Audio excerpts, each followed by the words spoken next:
Good morning, YouTube. I'm Flightsimguy, and today what I'm going to do is tell the story and flight recreation of the Jessica Dubroff tragedy. What happened was, a long time ago, back in the spring of 1996, a young girl by the name of Jessica Dubroff was trying to become the youngest pilot to fly across America. And it ended in tragedy. The plane crashed right after takeoff, and it caused an uproar with regards to everyone asking, why is a young girl flying a plane? So for this video, what I'm going to do is I'm going to read from Wikipedia the summary of the incident, and I dug up a news clip. It's quite a coincidence. Someone found an old video cassette, VHS cassette, that actually had a recording of the news clip covering this incident. And I found that clip. It was posted just a few days before my decision to do this video. So that was quite a coincidence. I went ahead and downloaded that clip, and I'm going to go ahead and include it in this video. Then we'll talk about this plane, the Cessna 177, and its role in this incident. We're going to do a brief overview of the weather. I'll give my personal analysis as to what happened, what went wrong, and then we'll take a shot at recreating the flight. Now what I'm going to do is I'm going to load this plane exactly in the configuration of the incident. I'll set the weather using Active Sky Next exactly as it was that day in spring of 1996, and I'm going to do what the report said the pilot did. Then I'm going to try the flight again based on what I've been teaching myself with regards to how to fly a light aircraft. So with that, let's go ahead and talk about a description of the incident, care of Wikipedia. On the 11th of April 1996, a Cessna 177B carrying a 70-year-old Jessica Dubroff, her certified flight instructor, and her father crashed after taking off from Cheyenne Airport in Cheyenne, Wyoming, killing all on board. Dubroff was attempting to set a cross-country record for young pilots, although her instructor was thought to have been at the controls at the time of the accident. No defect in the aircraft itself was found. The accident resulted in general public concern and a new federal legislation banning record attempts by non-holders of private pilot or higher certificates. Okay, so that was the basic description from Wikipedia about this incident. Now I'm just going to go ahead and include the news clip that I found on YouTube, and I'll go ahead and give credits to the original poster. With that, let's go ahead and see what the news had to report. Should a small child be allowed to pilot a plane? The U.S. government will take a sharp look at the rules. Those stories and all the news on this Thursday night, April 11th. Good evening. I'm ELAINE CORRAL. And I'm Dennis Richmond.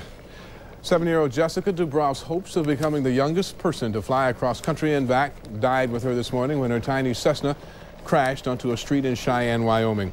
Jessica, her father, and her flight instructor impact. Investigators say it's too early to say what caused the crash or even to say who was at the controls.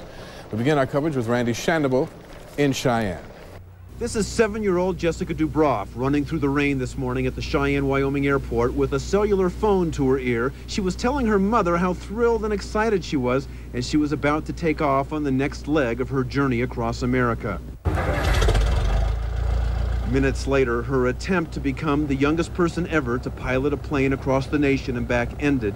Jessica, her father Lloyd Dubroff, and Jessica's flight instructor Joe Reed all died after their single-engine Cessna crashed in a residential neighborhood just a half-mile beyond the end of the runway. Witnesses say it spiraled straight down like a dart. It seemed like it was trying to land, and then it just lost something, fell off on one wing and went right in. It was never gaining any altitude more of maybe 200 or 300 feet at the most.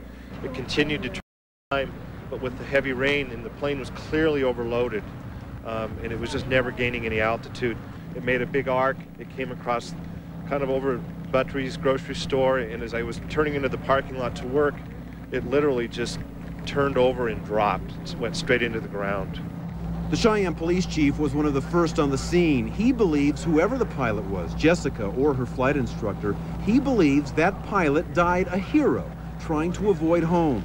Well, I can tell you that the plane missed a house, and I don't know how it did, but I would like to think that maybe the last effort was to miss that house. The airport manager says conditions were very bad this morning. Heavy rain, sleet, wind, and cold. Perhaps cold enough to cause dangerous icing. Conditions similar to these as we approach Cheyenne Airport after today's crash. Our experienced pilot said landing in such conditions made him nervous. The airport says decisions to fly in such weather are between the pilot and FAA flight controllers. Jessica, her father, and Joe Reed began their attempt at setting a record yesterday in Half Moon Bay, California, and landed here in Cheyenne last night for their first rest stop.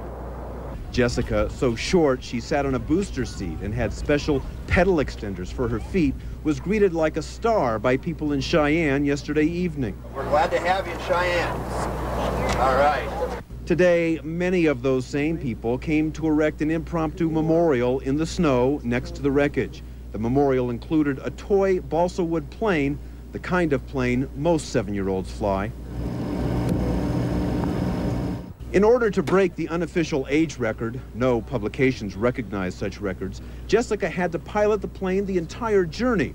Her instructor was to sit next to her, but not touch the controls unless there was an emergency. The police chief told us the bodies were too to tell who was flying, but witnesses say Jessica was in the pilot seat. If you're a young person listening to this, I'd urge you to take on challenges. Make sure your parents, well, you'll take on some your parents won't approve of, and that's the way it goes. We all did. But challenge yourself and reach for a little more than you think you can do. What do you think about when you're up in a plane? Well, you got to think about not crashing or doing any mistakes like that. Do you ever think about, does that scare you? No. You seem pretty fearless. Yeah. You keep looking at the plane. Are you concerned about it? No. What do you think about, your dad's a pretty special guy, isn't he? Yeah. Are you excited about your next leg of your trip? Yeah. What do you want to do throughout this whole thing? Do you want to break a record? Yeah, I want to break the record. Do you think you're going to do it? Yeah. Jessica's mother was waiting to meet her at the halfway point of her round-trip journey. Jessica's mother, her older brother, and younger sister caught a plane for Cheyenne tonight. I talked to Jess and Joe and Lloyd before the plane was started on the cellular phone. And Jess wanted to get going. She said, Mom, I hear rain. You hear the rain, Mom? You hear the rain? She's just as beautiful as she is, her free spirit. And she said, I want to go, Mom. I want to go.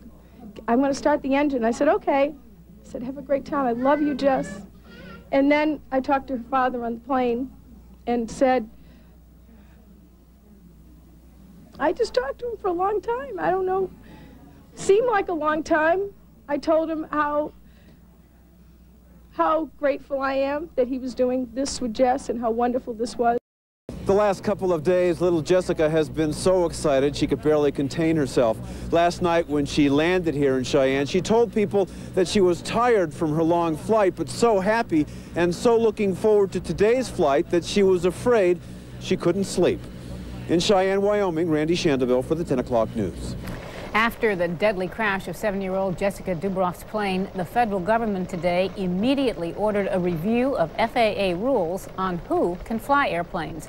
The chairman of the House Aviation Subcommittee called the fatal flight today a needless tragedy. And the National Transportation Safety Board has begun its investigation into what caused the crash. For the latest on that, we go to Cheyenne, Wyoming, where Randy Shandobil is standing by with a live report. Randy. Elaine, we're back at the crash site tonight. As you know, the wreckage was removed from here several hours ago, but the makeshift shrine that perhaps you can see behind me, that's been growing pretty much all night long, even though it is bitter cold here tonight.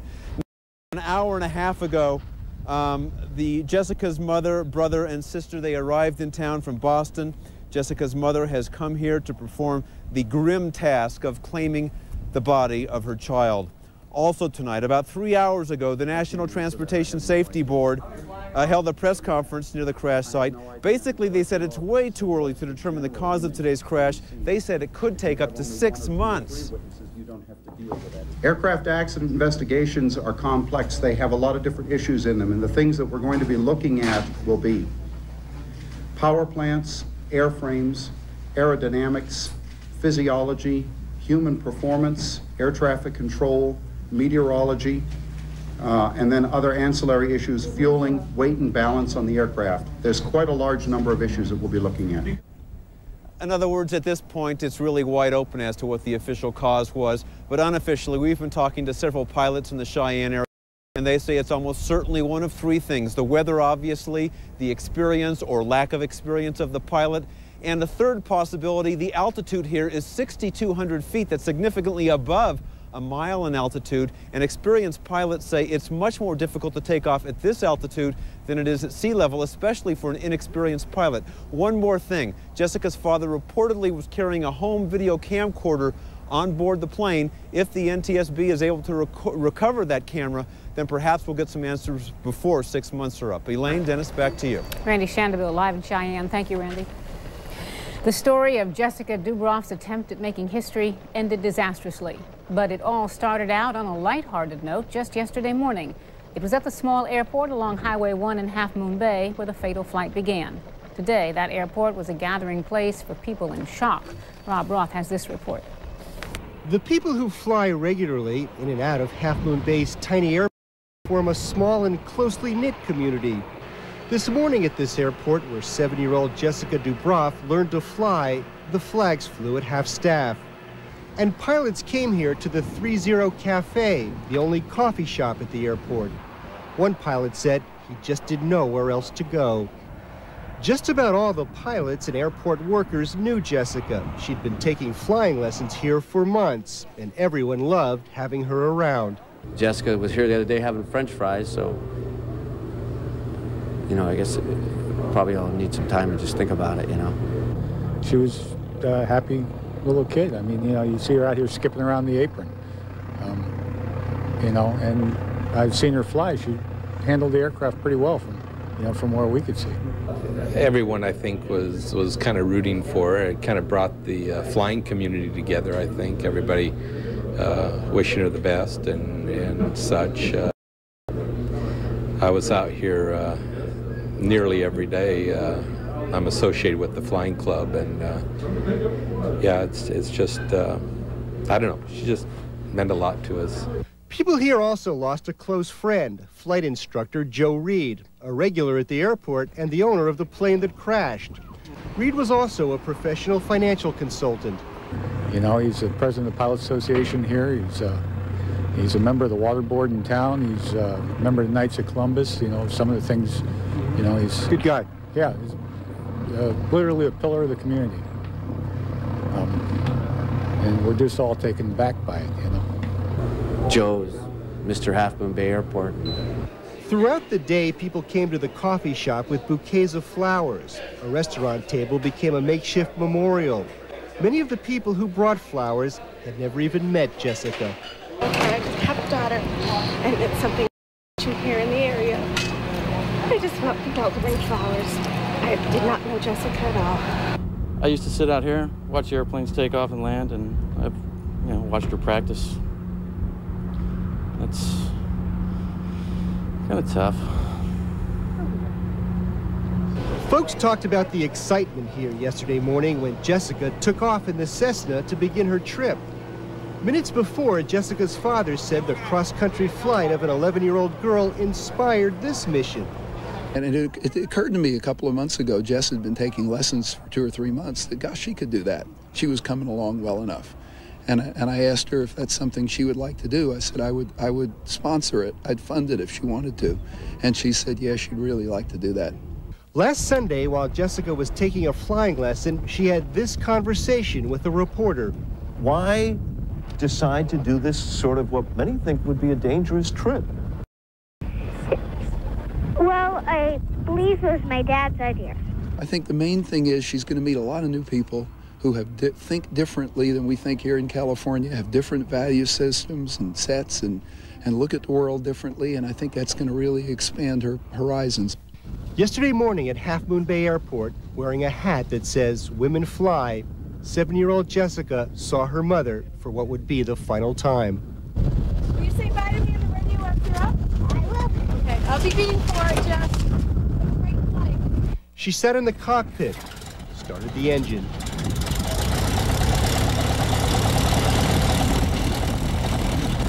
Waved goodbye, and they were off.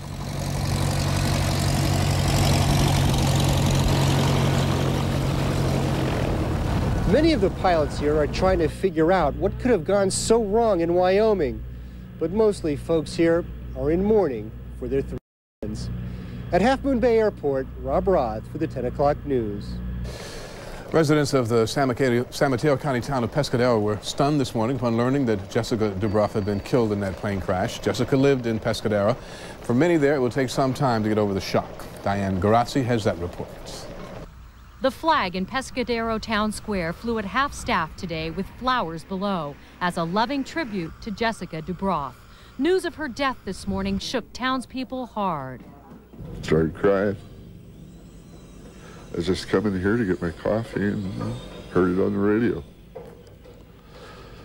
But I don't know. I'm just kind of at a loss right now. Jessica's friends were still wearing hats today that she'd given them before taking off on her fateful cross-country flight. I just couldn't believe that this could possibly happen. Haven't found the part of it yet, I don't think. Neighbors say Jessica was a sprightly 7-year-old who expressed an interest in flying about a year ago. She lived in Pescadero a little more than a year with her mother, brother, and sister. For schooling, the children stayed at home, taught by their mother in this pastoral setting. Pescadero is a close-knit farming community of only about 2,000 people. Jessica became an instant celebrity here when she announced that she would fly across the country. Her friends were very proud of her.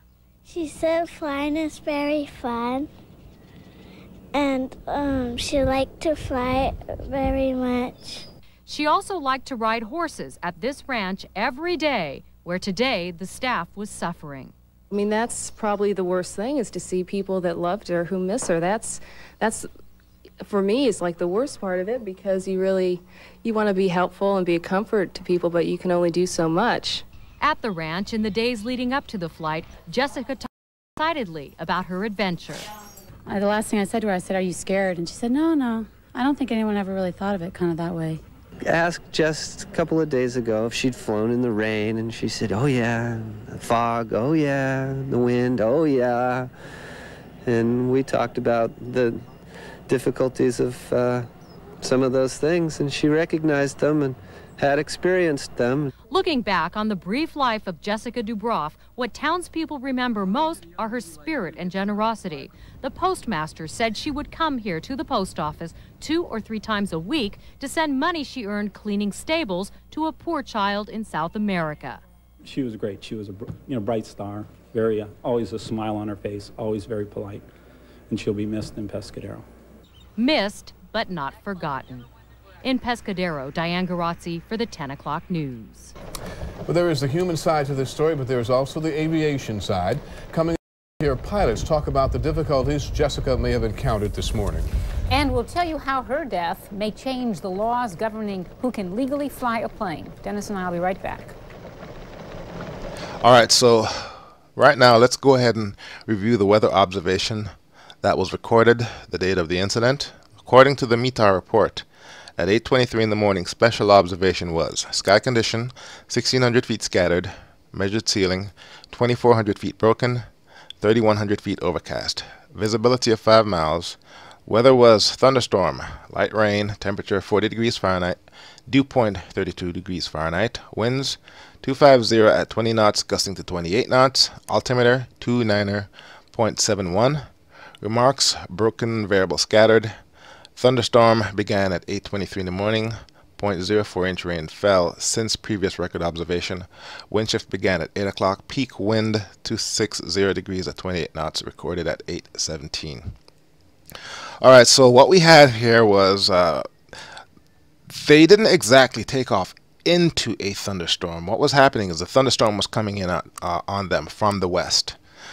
This is a spring, 1996, and as we all know, we have these spring storms where we have cold air coming in from the north, hot and moist air coming in from the Gulf of Mexico, and then when they collide, it creates all sorts of storms.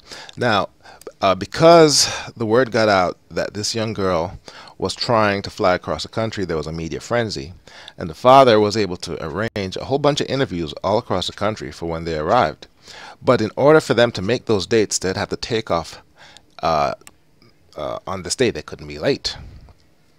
And the storm was just starting to form at Cheyenne Airport. Remember in the video that you just saw, it was actually raining. I don't have the weather set yet, but it was actually raining at the ramp.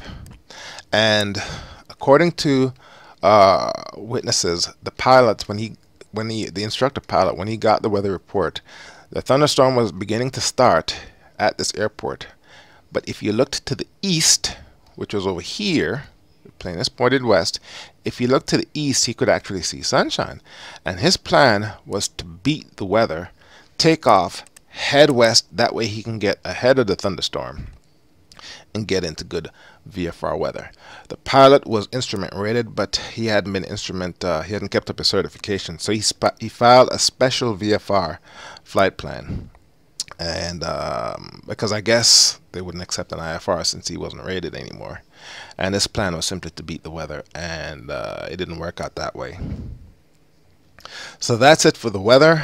Let me go ahead and take a moment to give my analysis of this situation.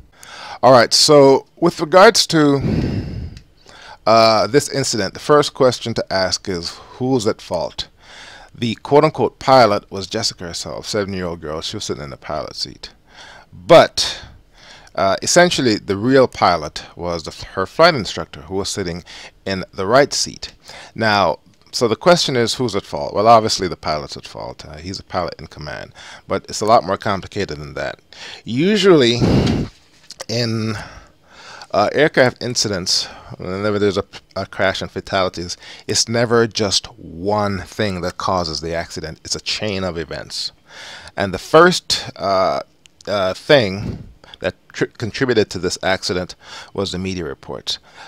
Since they became stars, for the lack of a better word, at that time, and he had that itinerary of events to attend to, and that schedule to keep, that clouded his judgment, and he got what pilots call destination-atus. I call it get there-atus. Point is, he was in a rush and his judgment was clouded. That's the first thing. Second thing, this was supposed to have been the second leg of the flight. The first leg, and I don't recall where that was coming into Cheyenne, but if you look at this plane, and this is the exact kind of plane they flew, this plane doesn't have an autopilot. So they flew that first leg manually, or, you know, Jessica flew the plane manually. The point is, it was like a 3-hour flight, and by the time they got to Cheyenne, they were tired. Everyone reported that they were tired. That was common knowledge. They went and checked into the hotel room, and they got they slept for the night, and they came out, and they tried to make this flight to keep their schedule. What is unknown was the quality of sleep that the flight instructor got. That's the second thing. I don't think he was well rested. The third thing, and this is probably the most important, thunderstorms. I wouldn't ride my bike in a thunderstorm, much less fly a plane.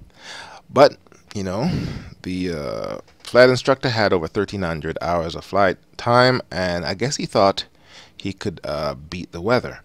In my opinion, if there's a thunderstorm anywhere near, you know, where you're gonna fly, don't try it. You're taking a big risk. And in this case, carrying a little girl, I just wouldn't do it. But I think because he had destination-atus, the pilot's judgment was clouded, no pun intended, and he made a bad decision trying to take off in the thunderstorm. Another mistake, because this had been mediaized, or there was a media frenzy, they had a lot of gear with them. On the crash site, they recovered 15 pounds of hats, caps, customized caps that had Jessica Dubroff, you know, the date and the phrase "Sea to Shining Sea." That was the name of their tour, Sea to Shining Sea. They were flying across the country, and they were going to give out these hats. as souvenirs, and they had 15 pounds of them. And what that tells me is they had a lot of gear. And the NTSB, when they did their report, they found that the plane was 96 pounds overweight. So when we do the flight recreation, we will see what that's going to do, or how that's going to impact this flight. So they were also overweight. And last but not least, during the actual beginning of the flight, as you may recall in the video, the ramp was wet.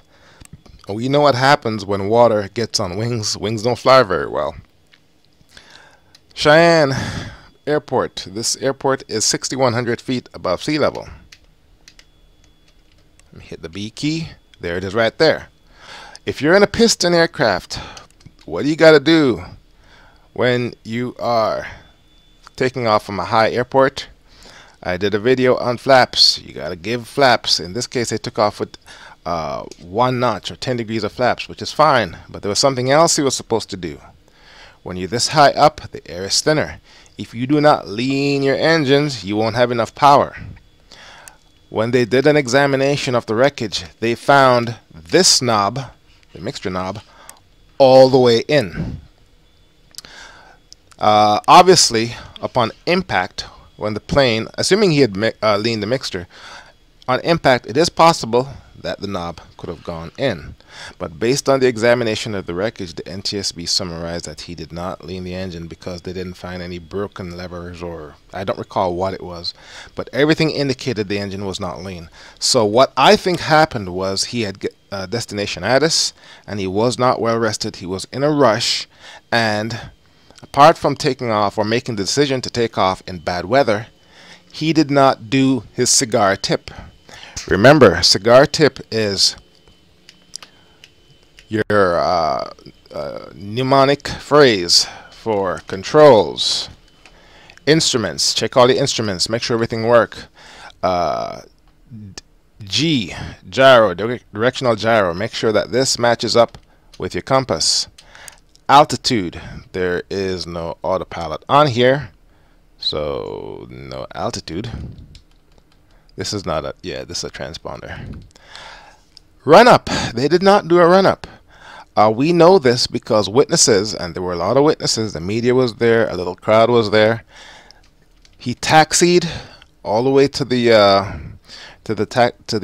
foot of the runway, and they did not witness a run up. He essentially went into position, and he even started his takeoff roll before getting clearance to take off.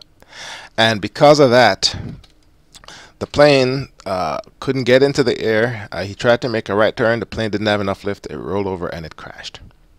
So that's the, you know, the inventory of details that added up and precipitated into this incident. So what I'm going to do now is I'm going to configure this plane to be exactly as was described in the incident. I'm going to load it up with passengers, 180 for the adults, 70 for the child. I'm going to load up the cargo to about 365 pounds. That's going to make the plane 96 pounds overweight. And I'm going to attempt to take off based on what happened in the report.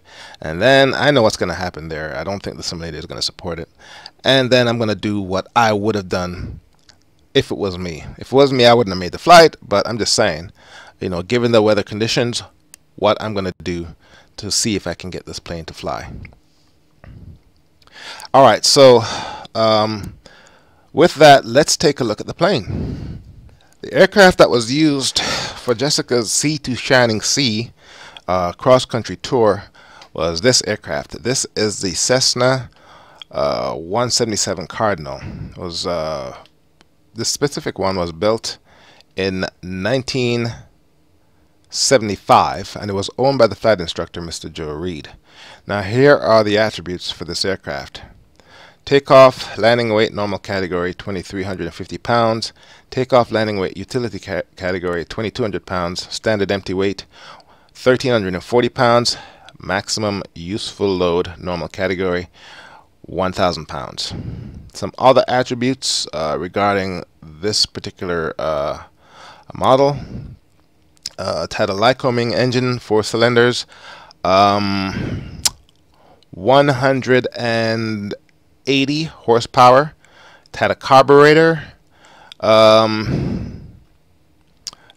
fixed pitch propeller. Fuel capacity was 50 gallons total, 25 gallons per tank. Minimum octane 80. Maximum takeoff weight 2,200 pounds. Max useful load, normal category 1,000 pounds. Maximum useful load, utility category 860 pounds. Some other performance attributes: do not exceed speed 160, maximum structural cruise speed 125, stall clean speed 56, stall speed landing configuration 46, best climb rate 670 feet per minute, wing loading 13.6 pounds per square foot, power loading 13.4 pounds per horsepower, service ceiling 12,700 feet. Service ceiling 12,700 feet. So that's what this plane is. Based on my research, the 177 was scheduled to replace the 172, but it did not, and the reason why was a lot of owners complained that the plane was underpowered. I think what happened was Cessna was using the same engine that they had in the 172, but the plane was a little bit bigger. And because of that, a lot of people complained it was underpowered. And I think that may have contributed a little bit to the incident. But it's obvious that the pilot in command and the owner did not follow what the pilot operating handbook said with regards to loading and leaning of the engines. Alright, so let's go ahead and fire up the simulator. Well, the simulator is already up, but let's go ahead and set the conditions off this day, spring 1996. Configure the plane with weight, fuel, and whatnot, and let's see what we can do. Alright, so I went ahead and loaded the Cessna 177 Bravo according to what actually happened in the Jessica Dubroff incident. Luckily for me, I have the same aircraft that was used, Cessna 177B, and I have all the details from the incident, so I was able to program or configure the simulator and the weather. With regards to the aircraft, we're carrying 3 passengers, small child in the pilot seat, the flight instructor next to him in the right seat, and the child's father in the back seat. I made Jessica 70 pounds. I made the 2 adults 180 each, and I overloaded the plane to what was reported in the NTSB report. Essentially, I made it 96 pounds overweight, and this is what happened. With regards to the weather, I made the weather according to the METAR on that particular date, spring 1996. So the time right now is 8:20.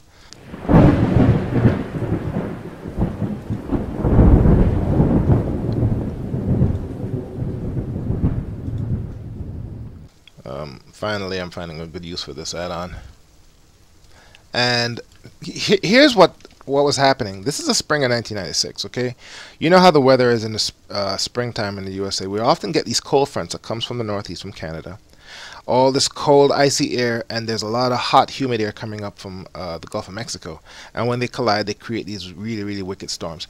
Well, they started their flight on the west coast, and they were headed east. Had to be.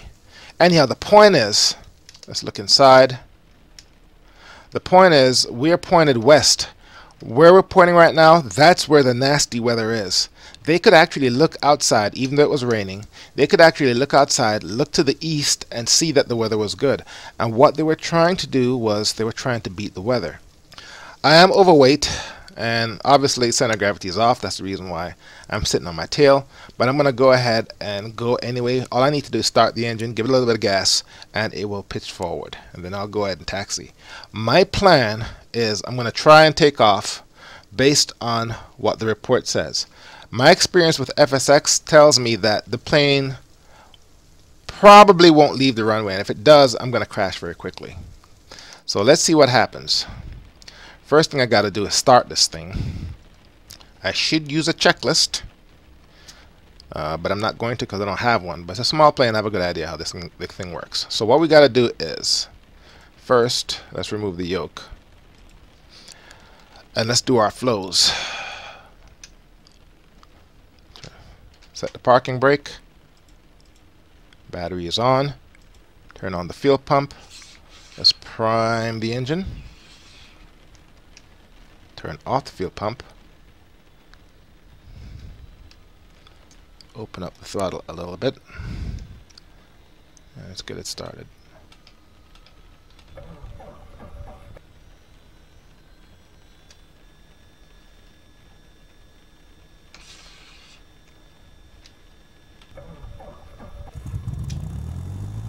Okay, there it goes.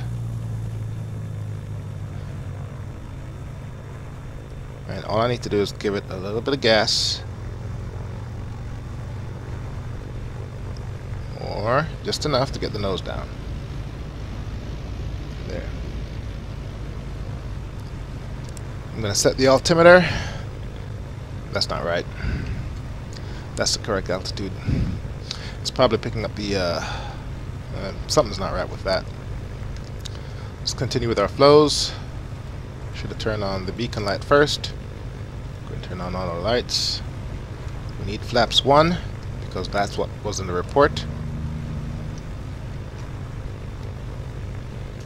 Call flaps open.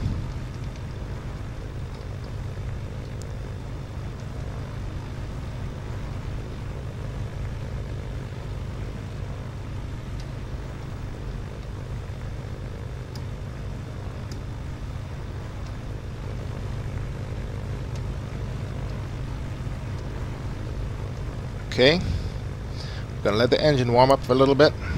Where's the temperature? We have good oil pressure. We have good battery power. Cylinder head temp's a little bit down, but remember, I'm recreating the actual flight that is as it occurred. So let's go ahead and put this back. What I need to be doing is sitting over here. Yeah, this is how I need to do it. Oh wow. Okay.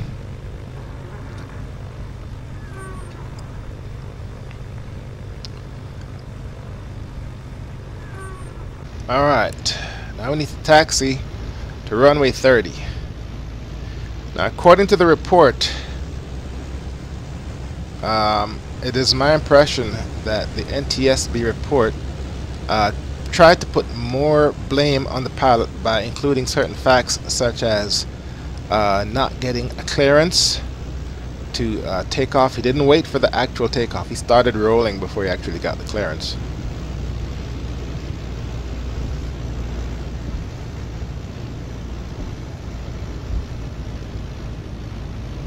Runway 30. It's probably over there.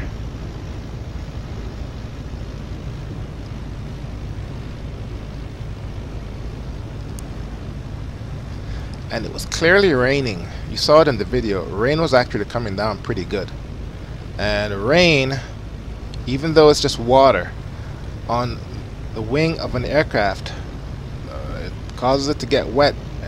Wet wings don't fly as good as dry wings. Ditto for snow and slush, ice and whatnot. I think that's runway 30. Yes, it is.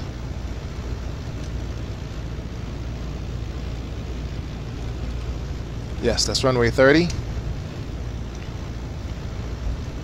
Now, I'm at a high altitude airport with a plane that doesn't perform very well. The Cessna 177 was meant to replace the Cessna 172. It never did because it was a little bit underpowered.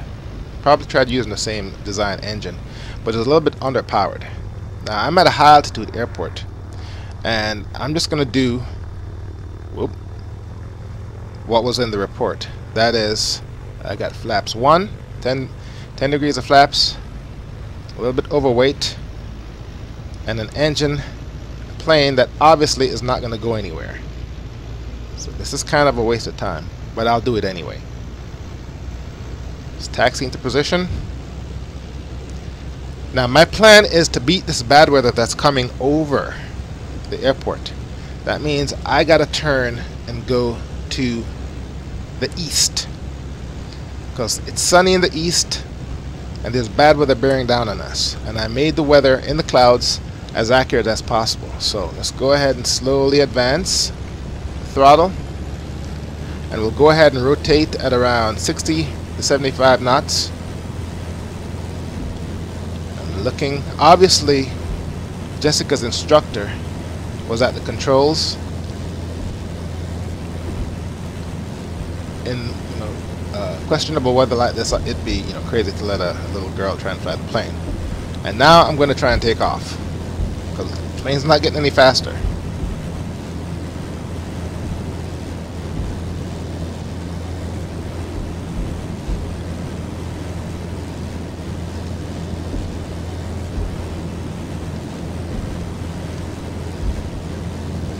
The plane isn't going anywhere.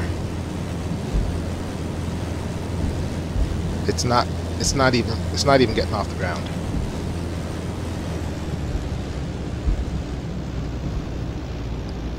The wheels wouldn't even lift up. So in the case of FSX taking off into the wind, it was no bueno. Now, according to the accident report, they found the mixture level all the way in. It wasn't lean. Now, this airport is 6,100 feet above sea level. If you're in a piston aircraft and you're taking off from an airport that's above 2,000 feet, I don't care what anybody says, you have to lean that engine, otherwise you're not going to go anywhere. As we just saw, the plane wouldn't get off the ground. So what I'm going to do is taxi and make my way back to the foot of runway 30, and I'm going to go through the normal process that I would take myself through if it was me flying this mission. If it was me, I would be going period. Any sort of rain, forget it. I wouldn't even ride my bicycle in the rain, much less fly a plane. I'm a project manager by trade, and throughout my job, no matter how much experience I have, and I have a lot of experience, I've been doing this thing for over 25 years, but whenever you take on a new project or you're for the new client, you always want a consigliere. That's an advisor or a counselor. The same thing goes if you're a pilot, in my opinion. If you're a pilot and you're going to do anything, always bounce it off somebody else, see what they think. And no pilot in their right mind would make an attempt to take off in this kind of weather. Now I'm going to go ahead and give it a shot after going through the cigar tip process. Now let's pretend as if, for some reason, I am the instructor pilot for this mission. What I'm going to do, I'm going to apply the emergency brakes. Don't pitch up. Then I'm going to do my cigar tip. Alright. Make sure the controls are free. Got my rudder. And then I'm going to do my mixture first. Instruments, controls, instruments are good. Altitude, there is no autopilot in here. Directional gyro, we're east between the 6 and the E. We're good right here. Run up. Let's go ahead and get our mixture in order. So I'm going to go ahead and rev it to about 1500 RPM.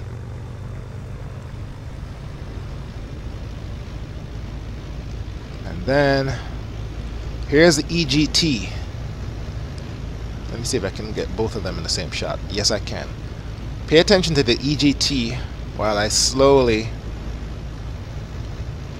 lean the engine.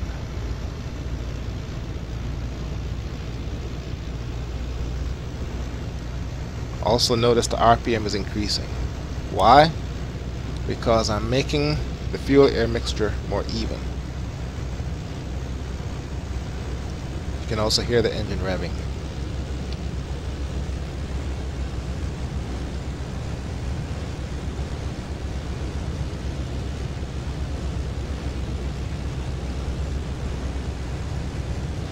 Okay, now I started at 15, now it's revving at 22.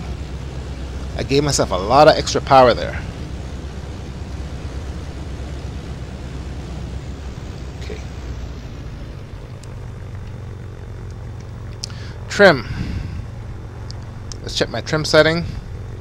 I need to be trimmed for takeoff. Nose down. I'm already tail heavy, so I'm just going to leave it right in the middle. And all I want to do in this exercise is to simply get in the air, head east, maintain that heading, and get above these clouds. The instructor pilot had an instrument rating, but he wasn't current, which is why he had to fly special VFR. He filed a special VFR flight plan which said, for the most part, I'm going to take off in IFR conditions and get myself into fly into VFR weather or whatever. Obviously, it appears to me he couldn't file an IFR plan because I guess it'd be filling out false information, because it was literally the girl flying. He was just the backup in case things went wrong. All right, so let's try it this time with the engines leaned.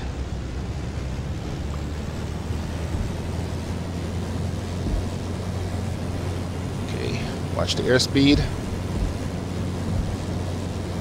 I'm not sure how much ground effect there is at this altitude. Okay, can I get up to 60? Yes, I can, and the plane is taking off by itself. Look at that. Alright, I gotta push the nose down. I want to stall. In fact, what I want to do is I want to stay in the ground effect. This looks weird. As long as possible. Now, the best rate of climb, given this aircraft's weight and center of gravity, is only about 300 feet. So I need to get up, and because I'm flying from the right seat, it's kind of, well, for me it's kind of weird. I've never done this before. And now I need to go east, and I need to get high enough into the air so I can raise the flaps. I'm only 200 feet above the ground right now. I'm tail heavy. I just want to maintain enough to lift, which is about 300 feet per minute, so I can head east.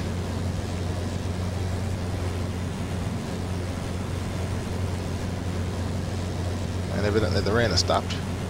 No, it's still raining. That's my heading. I'm going north. Okay, I don't want to be coming down. Also, your stall speed increases when you're in a turn. Alright, now I'm heading east. All I gotta do is straighten my nose up. Alright, it's too late to get back to the runway. Flaps up. And what I want to do is look at my vertical speed and my forward speed, and I want to keep the vertical speed between 300 and 500 feet per minute, keep the forward speed no less than 60. And I'm heading east. The weather was applied for a 10-mile radius. That's the best I could do. And once I break through the 10-mile radius, I'm going to get whatever the real weather is right now, which is probably not too bad. And that could actually be a lot worse. Did I turn on the anti-icing systems? I need to. It's like 32 degrees outside.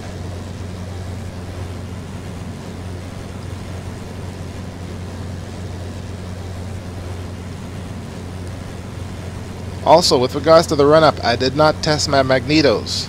That was not a mistake. That was deliberate. This is a simulator. Obviously, the magnetos work. And showed you how that process is. All you got to do is rev the engine a little bit and turn the ignition back to left and right. I think there are two magnetos.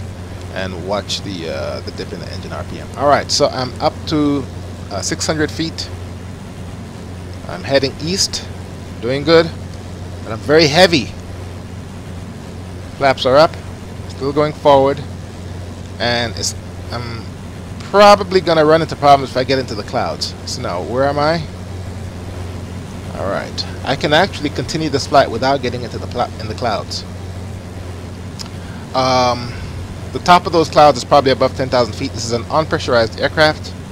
They did not have oxygen with them, so they can't get too high. So we're right now approaching 1,000 feet above the ground. If it was me flying this flight, at this point I will trim down, level off, build up some speed, and get myself out of this inclement weather.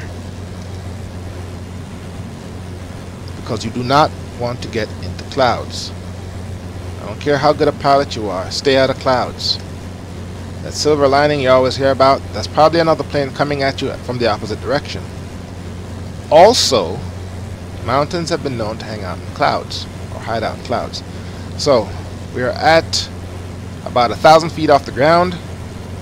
We're cruising at 75 knots to 80, which is about maybe 90, 95 miles per hour ground speed. And I mean, I wouldn't be content with it, but this is as good as it's gonna get. And from here, I'll just take the flight on to the destination airport. So Flightsimguy's conclusion is, it was a very, very bad decision to take off in that weather. I mean, all the media reporters and everything, they're just gonna have to wait. Number one. Number two, in the rush, I think the pilot forgot to do his run-up. Most importantly, he could have, you know, skipped past the test of the magnetos. But most importantly, there is no way you're going to take off in an airplane at 6,000 feet above the ground without leaning your engines. Most modern planes, I guess they have automatic systems that will do that for you. But in any regular plane, in my opinion, if you're taking off over 2,500 feet, 3,000 feet, you want to lean your engine and make sure you get an optimum power. And obviously, whatever you can do to make sure the plane is, you know, reduce the risk of any sort of accidents. In this case, they were overweight, but the plane took off anyway. So, and that's it for me. I'll always remember that incident. You know, seeing this little girl sitting in the plane with those little pedal extensions. With her little hat on and the little headphones. The headphones almost cover her entire head. She was so small, and she loved flying. And it was a really, really sad tragedy that that it had to happen this way. So that's it for me. Flightsimguy here. Thank you very much for watching. I will see you next time.